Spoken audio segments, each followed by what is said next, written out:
السلام علیکم ناظرین۔ ڈرامہ سیریل مہرہ کی آنے والی قسط نہایت ہی دل کو چھو لینے والی اور جذبات سے بھرپور ہونے والی ہے۔ نیکسٹ ایپیسوڈ میں اب دیکھنے والے ہیں کہ انوشا پر سچائی کا اتنا بڑا بوجھ آ چکا ہے جو اب برداشت سے باہر ہے۔ اب نہ اس کے پاس کوئی وضاحت ہے نہ ہی کوئی سہارا۔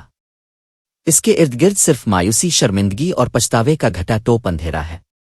لوگ دروازے کے باہر کھڑے ہو کر اس کی کردار کشی کر رہے ہیں اور محلے میں اس کے خاندان کا نام ایک مذاق بن چکا ہے۔ انوشا کی ماں جو ایک باوقار عورت ہوا کرتی تھی اب نظریں چراتی پھرتی ہے۔ گھر کا ماحول جنازہ سا بن چکا ہے۔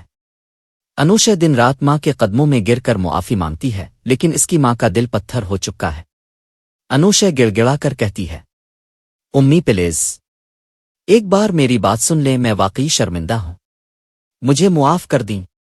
لیکن انوشا کی ماں روتے ہوئے چلاتی ہے، شرمندگی تو ہمیں روز ہوتی ہے جب لوگ ہمارا مذاق اڑاتے ہیں۔ تم نے مجھے مار ڈالا، تم میری بیٹی ہو ہی نہیں۔ یہ سن کر انوشا کے دل کے ٹکڑے ٹکڑے ہو جاتے ہیں۔ وہ خاموش ہو کر کمرے میں واپس آ جاتی ہے اور اس کے ذہن میں ایک ہی خیال گردش کرتا ہے، اگر اس کی موجودگی سے ماں کو صرف تکلیف ہی پہنچتی ہے تو شاید اسے چلے جانا ہی بہتر ہے۔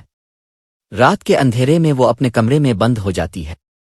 ہاتھ کانپ رہے ہیں، دل تیزی سے دھڑک رہا ہے لیکن آنکھوں میں سکون کی تلاش ہے۔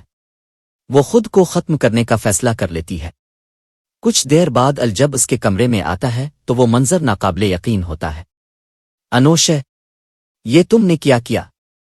وہ زور سے چیختا ہے اور سب کو بلاتا ہے۔ ہسپتال لے جایا جاتا ہے لیکن بدقسمتی سے انوشا وہاں پہنچنے سے پہلے ہی دم توڑ دیتی ہے۔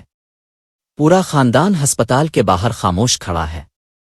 ماں کے ہاتھوں سے دوپٹہ گر جاتا ہے، آنکھیں خالی ہو چکی ہوتی ہیں، وہ ایک دم زمین پر بیٹھ جاتی ہے۔ ماں کے لبوں پر صرف ایک ہی فکرہ ہوتا ہے، کاش میں نے اس دن اسے معاف کر دیا ہوتا۔ یہ قسط ناظرین کے دل کو ہلا کر رکھ دے گی اور ہر ماں بیٹی کے رشتے کی نزاکت کو بیان کرے گی۔ اس واقعے کے بعد کیا انوشا کی موت کا ذمہ دار کسی اور کو ٹھہرائے گا؟ کیا ماں کبھی خود کو معاف کر پائے گی؟ اگر آپ ہمارے چینل پر نئے ہیں تو براہ کرم سبسکرائب کرنا نہ بھولیے گا۔ شکریہ اور اللہ حافظ۔